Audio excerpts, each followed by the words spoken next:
はい、そしたら本日はですね、寿司の握り方、こちらを説明していきたいと思います。いろんな握り方があるんですけども、まずはセッティングですね。こちらの基本的には右利きの人は左側にネタがあって、で、こちら側に手酢。はい。で、あとはこちらがわさびですね。で、あとはシャリア。お質があるっていう風な形の流れが基本です。はい。あとは盛り付ける盛り皿があって、であとはこちらに、練習でやる場合なんかはグラム数を測るように測りなんかをセットしておいた方がいいかと思います。はい。で今日は包丁は特には使わないんですけども、はい。包丁もこんな感じで必ず横にしておいておくという風な形のセッティングが基本です。はい。ではやっていきましょう。シャリは大体一旦下に布巾かなんかをお室の方にも置いておいて、はい、そうしないとね作れやすくなっちゃうんですね、はい、端っこの方が、はい、で軽く浮かせた状態にしてから、はい、そしたらシャリ用の布巾で、はい、シャリをこちら側に移動してあげると、はい、こんな感じで OK です。この布巾の部分を軽く、はい、中に閉じてあげて、はい、でこの状態から使っていくっていう風な形です。まずは寿司を握るときには、今回は、横返し、または小手返しと呼ばれる握り方ですね。そちらの握り方をやっていきます。ただまずここに手酢と呼ばれるものですね。この手酢に関しては酢を薄めたものです。はい。で別にどのお酢でも構わないんですけど、シャリ用に使うお酢だったら一番味がボケたりとかっていう風な形の遜色ない状態になるのと、一番の効能としては殺菌です。お寿司ってね手のひらの方は結構ね便座より汚いっていうぐらいね雑菌がすごく多いんですよ。はい、それなんで手を常に消毒しながら握りを作ってるっていう風な感じですね。はい、そういった形になります。はい、そしたらまずは手酢をしっかりとまんべんなくつけるんですけども、その前に必ず重要になってくるのが布巾ですね。はい、この布巾をまな板の右下に置いて、折りたたんでおいておくと。はい、そしたら必ず一回水で濡らします。で水で濡らしたらやっぱ手にも水分がまとわりつくんで、はい、そしたら板前さんってね、すごいしょっちゅう手洗うんですよね。はい、っていうのが手を洗ってきれいにするっていうのとプラスアルファで手に水分を含ませるってとこですね。で手酢を全体的につけてあげると。はい、で昔なんかね今でも地方の板前さんなんかよくやるんですけど、はい、ちょっとこういう風な、はい、形にしてこの手のひらに叩いて、はい、で散らしてあげると。はい、それなんで手酢をつけてからこんな感じで叩いて散らすっていうやり方をやったんですけど、例えば高級店なんかでこれやったら、うるさいよってなっちゃうんで、あとこの手酢がお客さんに飛んじゃったりっていうのもあるんで、基本としては手酢をつけて、はい、全体に濡らせばそれで OK です。はい、ただあんまり手酢をつけすぎるとシャリを取った時に水分が多くて結構シャリを取りづらくなるんですね。パシャパシャな状態になっちゃうんで、はい基本としてはつけるんだけどつけすぎずっていうところでやっていきましょう。で手酢はね氷で冷やしておくと、はい手の温度っていうのもあんまり暖かくなりすぎんですよ。はい、っていう風な形で使うことができます。はい、そしたらですねネタに関して切ったネタを並べるときには、大体ネタ皿っていうものがあるんですけど、あとはこういう下駄なんかに乗せておくっていうような形が一般的です。はい、で、あとはネタをなるべく上身は上身でとか、はい、背中は背中側でとか、はい、っていう形で同じものは同じもので乗せておく。でこの小刃の部分ですよね。はい、もうこの血合いがあるから手前側が分かりやすいと思うんですけど、小刃を合わせて、奥にするんだったら奥にするでもどっちでも構いません。はい、一般的には手前側にしといた方が小刃のところってちょっと厚みが出てるんで、こういった形でそのままネタを取りやすいんですね。はい、でネタの取り方なんですけども、基本的には左手で取っていきます。はい、でネタを取る時のポイントとしては、ネタの位置っていうのが必ずこの第二関節と付け根の部分、ここのラインにネタが置かれるんですよね。はい、それなんで、板前さんいろいろ取り方あるんですけど、こうやって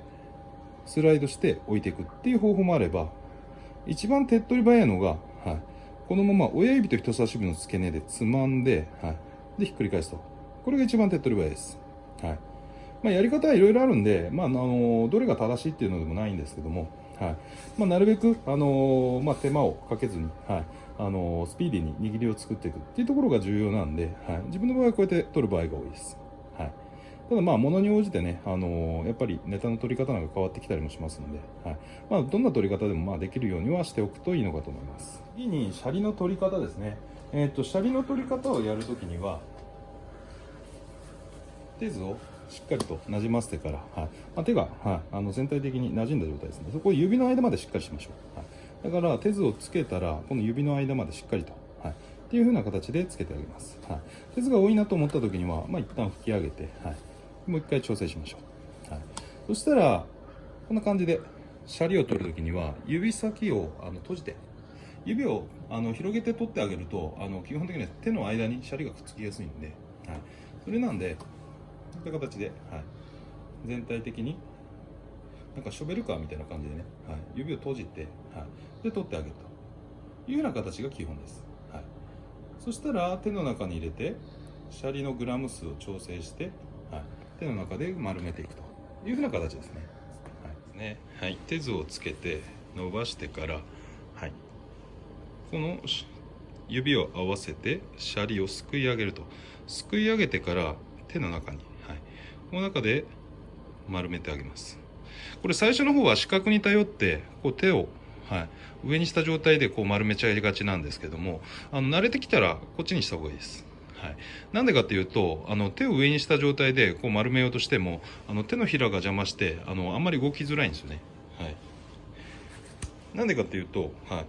この指先に落とした状態でやった方がこの指先を曲げた時に、球がしっかり動きやすいんですよね。で基本的には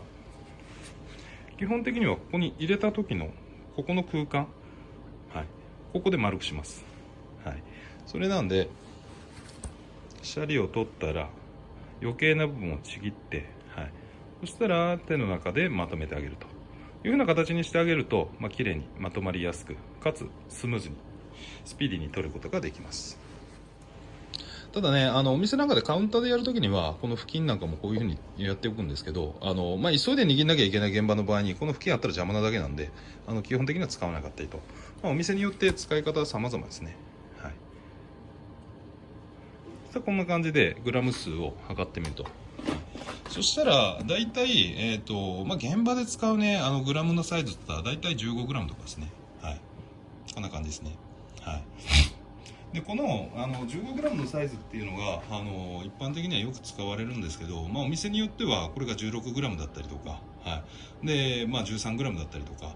要は料理の工程によってその付け方を変えるんですよね。例えば男性よりか女性の方がシャリを気持ちちっちゃめにしたりとか、お子様とかも一緒ですよね。その方がいろんな種類を食べれるんで、ただやっぱネタとのバランスも変わってくるっていうところもあるところから、うちのお店では、カウンター主体で、テーブルなんかもやる場合にも13g から、大きくても 15g というふうな形で使っています。要は店で結構量がいっぱいあるコース料理なんかの場合はシャリが大きいと食べきれなくなっちゃうんですよね。それなんで提供する料理の量、でカウンターでお好みなんかで食べるときにはやっぱりいろんなものを食べてもらった方が、お客さんも喜んでくれるんで、シャリをちっちゃめになると 12、13g、ちっちゃい店なんか 10g のところもあります。やり方はそれぞれなんですけども基本的にはそういった形で、シャリが調整できるようになると一番いいのかなと思います。前後ね 1g ぐらいだったらね全然構いませんので、シャリを取ってあげてからグラム数を測る、15、14こんなもんですよね。